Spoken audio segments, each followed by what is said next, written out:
ہم نے تو اس کے بھی شارٹ کٹ رکھے ہوئے ہیں۔ صحیح مسلم میں حدیث ہے، سیدنا عثمان رضی اللہ تعالیٰ عنہ علیہ السلام نے روایت کی ہے۔ وہ کہتے ہیں کہ اللہ کے محبوب صلی اللہ علیہ وآلہ وسلم نے فرمایا، جس نے عشاء کی نماز جماعت سے پڑھی اسے اللہ تعالیٰ آدھی رات کا قیام کرنے کا ثواب دے دے گا، اور پھر اگر اس نے صبح فجر بھی جماعت سے پڑھ لی تو پوری رات کے قیام کا ثواب۔ یعنی اگر آپ رمضان المبارک میں عشاء اور فجر جماعت سے پڑھ لیں، اس حال میں کہ آپ کی کوئی رکعت فوت نہیں ہونی چاہیے، یہ ذہن میں رکھیے گا۔ جماعت سے مراد نہیں کہتا یہ آتے جا کے مل جاؤ اینڈ تے، نہ، رکعت نہیں فوت ہونی چاہیے۔ شریعت میں جماعت ملنا ہے، رکعت فوت نہ ہو۔ اور رمضان میں یار کوئی مشکل کام نہیں ہے۔ فجر زیادہ مشکل ہوتی ہے، وہ تو ساری کے وقت ویسے ہی لوگ اٹھے ہوئے ہوتے ہیں، ایک مسجد سے جماعت رہ جائے دوسری میں چلے جائیں، آپس میں بھی ٹائمنگ کا فرق ہوتا ہے۔ تو یہ شارٹ کٹ ہے صحیح مسلم میں کہ جو رات کو عشاء اور صبح فجر پڑھ لے جماعت کے ساتھ، پوری رات کے قیام کا اسے ثواب مل جائے گا۔ یہ شارٹ کٹس جو ہیں وہ ہمارے جیسے جو کمزور لوگ ہیں ان کے لیے بہت بڑی نعمت ہے، اور یہ شارٹ کٹس اسپیشلی اللہ تعالیٰ نے اپنے محبوب صلی اللہ علیہ وآلہ وسلم کے ذریعے ہمیں اس لیے دیے کہ کوئی بہانہ باقی نہ رہے۔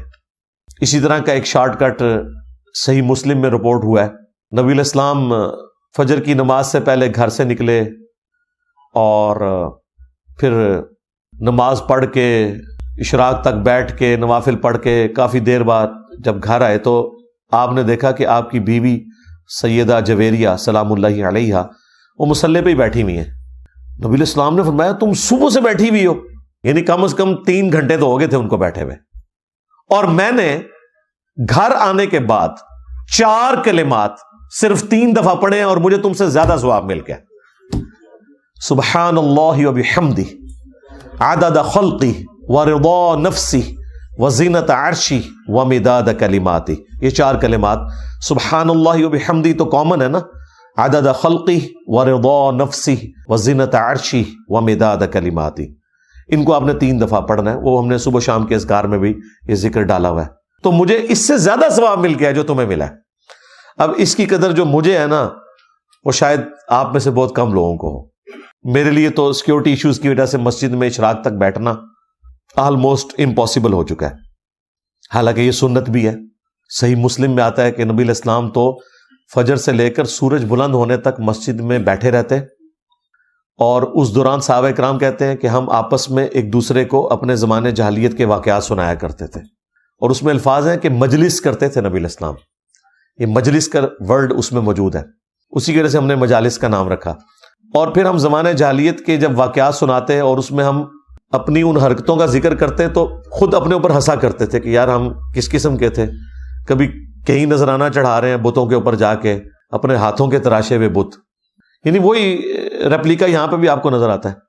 تو نبی علیہ السلام بھی ہمارے ساتھ مسکراتے تھے، جب ہم آپس میں مسکراتے تھے نا کہ یار ہم کتنے جاہل لوگ تھے، تو نبی علیہ السلام بھی محظوظ ہوتے تھے اس مجلس میں بیٹھ کے۔